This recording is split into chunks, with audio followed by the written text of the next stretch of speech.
السلام عليكم صحاباتي، إن شاء الله كامل تكونوا بخير وصحاح ومهنيين، ووقت ما تدخل عليك لا فيديو أختي العزيزة إن شاء الله يلقاك كلك طاقة وإيجابية ونشاط وحيوية.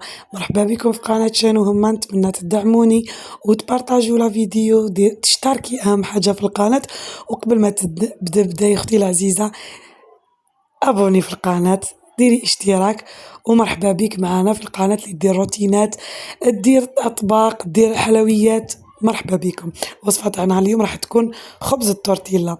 أنا عندي 3 كيلات فارينة هنا خليتهم بجيه.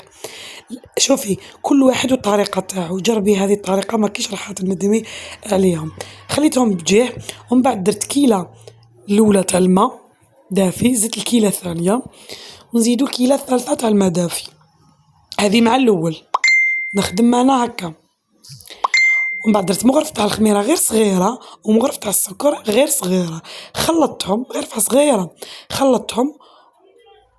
ومن بعد واش ندير الملح هنا من جهة الفارينة، درت نص باكي تاع خميرة الحلويات وين الفارينة. ومن بعد هاد المقادير ومن بعد نبقى نضيف هذيك الفارينة تاعي.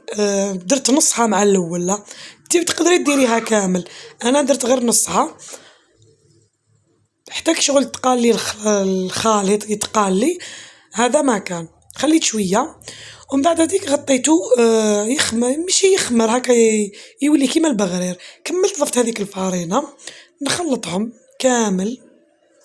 هنا في هذه المرحلة ما تنساوش أنا هنا تكوبالي الفيديو مغرف كبيرة تاع الزيت، مغرف حتى 2 مغارف تاع الزيت، ونبقاو نضيفوه في الفارينة هاكا البنات. نبقاو نضيفو الفارينة حتى نتحصلو على عجينة تكون طرية، ماشي ما تلصقش في اليد، تكون شادة روحها وطرية او ميم طون ثاني.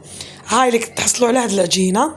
هو الخبز تاع التورتيلا هذا ولا تاع الطاكوس يحب الدليك، ادلكوه كامل مليح مليح وخلوه يخمر غير شوية.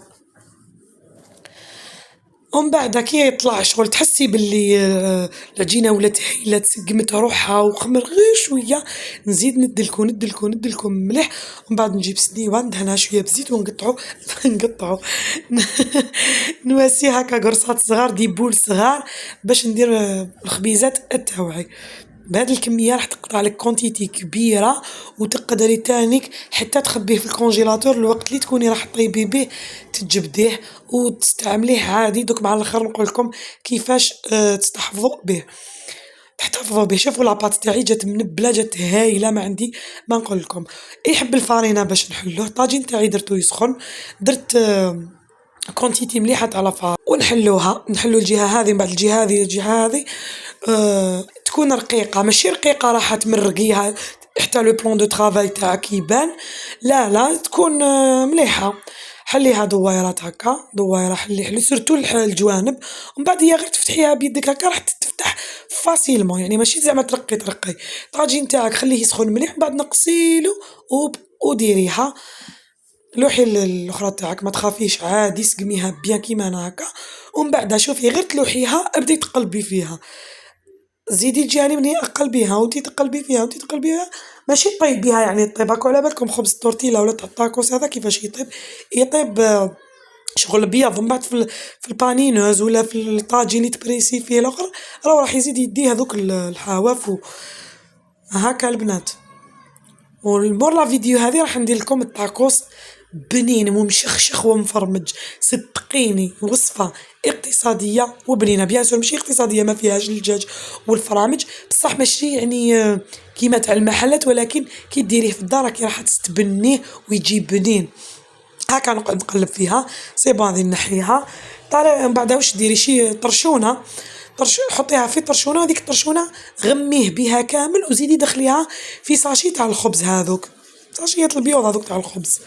فوالا هكا غميها ودخليها داخل ساشي هكا. ونكملوا بنفس الطريقه. حلي الخبزه تاعك بين الفارينه، انفضيها شويه وديريها وبقاي تقلبي. كي تشوفيها طابت ديريها في الطرشونه هذيك فوق خوتها وزيدي غميها ودخليها داخل الساشي حتى تكملي كامل الخبزات تاعك. شوفوا لي في الاخر كيفاش جا.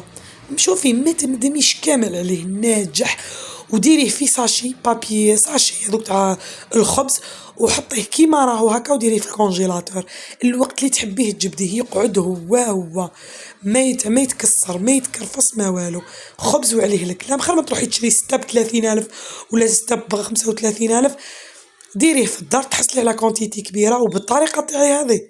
أختي العزيزة ماكيش رايحة تندمي عليه، جربيه المرة الجاية إن شاء الله.